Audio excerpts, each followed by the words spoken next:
7 მსოფლიო ეკონომიკის გიგანტი ქვეყნის 7 ლიდერი ზუსტად 2 საათში დაიწყებს ორდღიან შეხვედრას. ეს პირველი ოფიციალური სამიტია, როდესაც მსოფლიოს წამყვანი ქვეყნების ლიდერები რუსეთის გარეშე შეიკრიბებიან, თუმცა სამიტის მთავარი თემა მაინც რუსეთია, რუსეთი, უკრაინა და რა თქმა უნდა შესაძლებელი სანქციები რუსეთის წინააღმდეგ.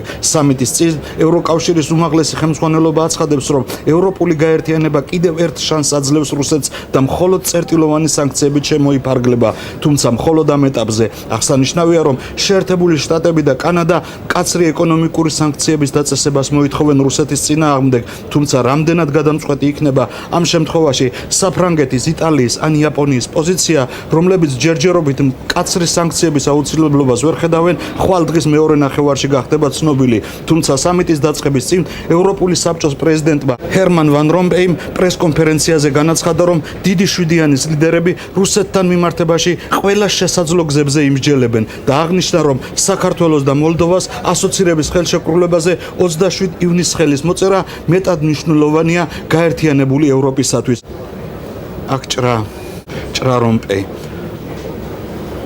ევროპელი დიპლომატები ვარაუდობენ, რომ დიდი შვიდიანის ლიდერები მოსთხოვენ რუსეთს სცნოს უკრაინის ახალი პრეზიდენტის ლეგიტიმაცია და დაიწყოს მოლაპარაკებები უკრაინის ახალ ხელისუფლებასთან კრიზისის მშვიდობიანი გზებით მოსაგვარებლად.